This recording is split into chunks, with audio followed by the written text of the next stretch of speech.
أيها الأصدقاء، هذه حقيقة لا تنكر.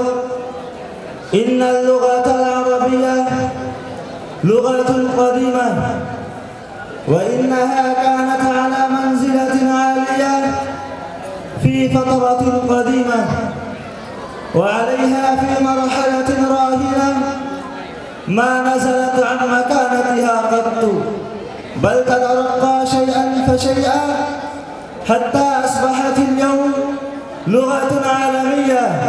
ولم لم يكن الأمر كذلك، فإن الله تعالى قال: إنا أنزلناه قرآنا عربيا لا يخفى على أحد له الأمر.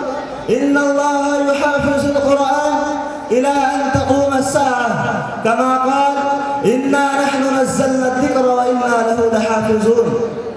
فهذه الآية تدل على محافظة اللغة العربية مثل القرآن. ومن أهمية اللغة العربية إنها لغة القرآن ولغة الحديث ولغة أهل الجنة.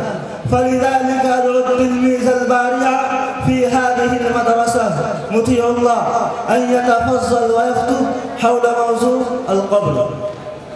أما بعد، قال النبي صلى الله عليه وسلم: القبر حفرة من حفر النار أو روزة من رياض الجنة.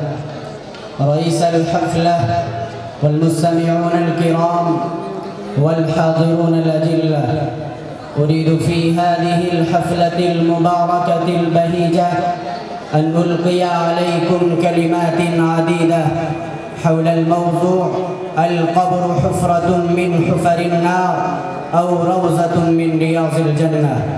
وفقني الله بإلقائها ووفق إياكم باستماعها بهدوء وطمأنينة والعمل بها.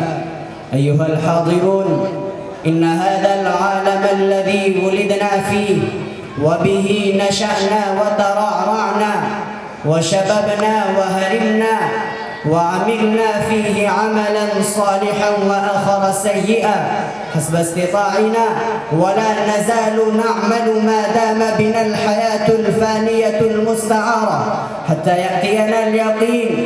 أيها الإخوة المؤمنون، إن زمن البرزخ يكون هو زمن الراحة والطمأنينة وزمن الهدوء والسكينة للذين يعملون الصالحات ويؤمنون إيمانا كاملا.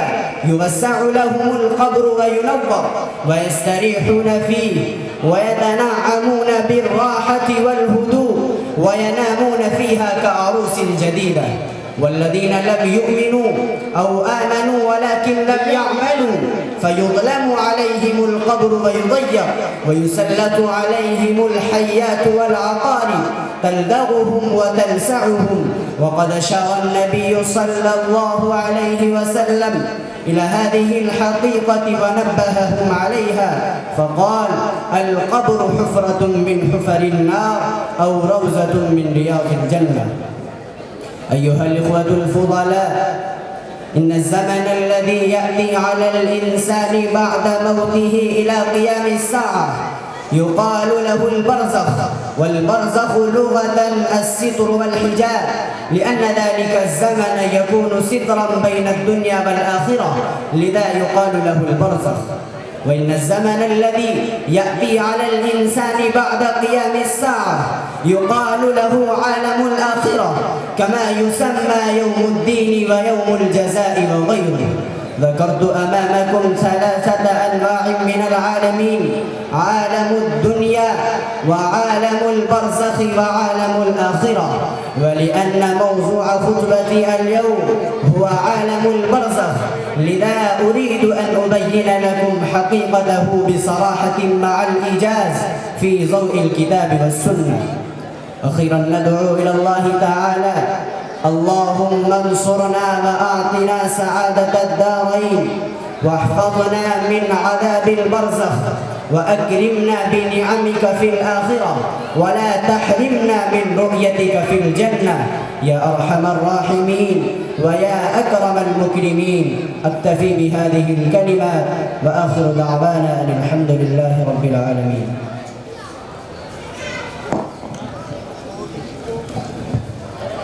محترم حضرات، اب آپ حضرات کے سامنے مدرسہ ہادہ کے 5 طلبہ مسابقہ اسلامی عقائد پیش کریں گے۔ مولانا الیاس گھمن صاحب کی کتاب ہے اسلامی عقائد، اس کے اندر 230 عقیدے ہیں۔ ان طلبہ نے ان کا مسابقہ کیا، ان کا مسابقہ ہوا اور اس میں ان 5 طلبہ کو منتخب کیا گیا۔ اب آپ کے سامنے یہ طلبہ ہم 2 استاد سوال کریں گے اور یہ طلبہ زبانی عقیدہ نمبر اور کس عنوان کے تحت ہے وہ آپ حضرات کے سامنے انشاءاللہ پیش کریں گے۔ میں دعوت دیتا ہوں پہلے طالب علم مولوی محمد عاقب کو کہ وہ آئیں اور اسلامی عقائد کا مسابقہ شروع کریں۔